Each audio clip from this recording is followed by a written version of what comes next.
One of the president's arguments for stepped-up border security is that immigrants who cross illegally go on to commit dangerous crimes in the U.S.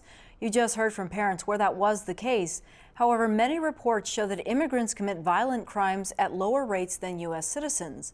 One widely cited report from the Cato Institute looked at data from the Texas Department of Public Safety. Based on population sizes for all groups, it found that immigrants in the state legally and illegally were convicted at less than half the rate of U.S. citizens.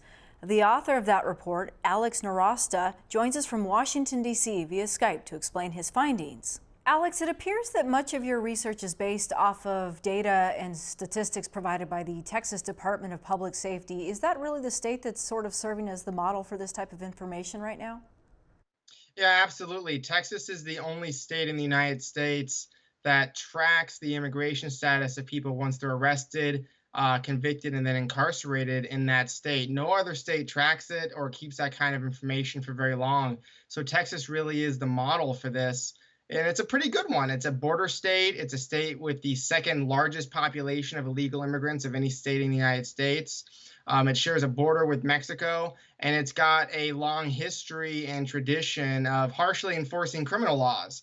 So there's really no way, and it has no sanctuary cities, never has. So there's really no way around it. It's a very good state to study this phenomenon. We've heard President Trump say that people who are here illegally commit crimes at higher rates than citizens, for example. Any of your research support that?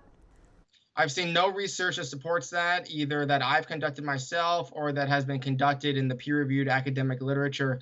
When we take a look and try to estimate the incarceration rates of illegal immigrants nationwide, we find that their incarceration rates are about half that of native-born Americans.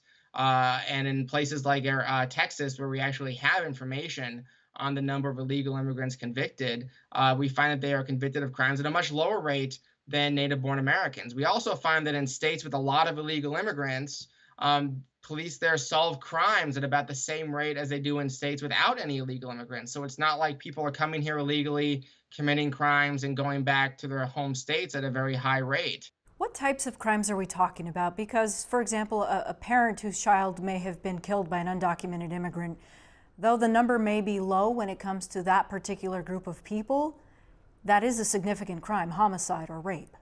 Absolutely, these crimes are the most significant, and nothing that I'm telling you today could ever relieve, I think, the pain that a parent or a loved one would feel by their child or son, daughter, or spouse being murdered by somebody. This isn't meant to diminish that in any way. We're merely talking about the trends, talking about the rates, and this is what should inform public policy. I contacted the Government Accountability Office, who also seems to acknowledge that it is tricky to sort of pinpoint some of the statistics that we're looking for. How is it that you've been able to really manage this data? Is it strictly using public safety information from the state of Texas? It was a lot of luck, frankly. I took a look. I sent FOIA requests to every single state Department of Public Safety and Department of Corrections across the country, all 50 states. Every one of them, except for Texas, responded and said, we don't keep that information, but Texas did. I was lucky in the sense that I was the first one to think of that and to do it. What was your level of interest in it, Alex? Well, I think the arguments around crime, around national security, around public safety are some of the most important arguments when it comes to dealing with illegal and undocumented immigration. That threat or potential threat is the most important. The government exists to protect our individual rights and liberties. If those rights are being violated by criminals, whether they be foreign criminals or domestic criminals, we need to know that so the government can try to mitigate that threat, can try to diminish that. It's an important, essential part of government. So I wanted to know what the facts are, and I found it just perplexing that for years, doing research on this topic for years, nobody had a clear answer to this. And there nationwide, it still isn't a very clear answer. We have data for one state. We have nationwide estimates of incarceration rates, but that's really it. We don't have any other information. So I think every other state needs to get on this game, needs to copy what Texas is doing, and make sure to record the immigration statuses of people who are convicted of crime by crime. All right, Alex Narasta joining us from the Cato Institute in Washington, D.C. Thank you for your time.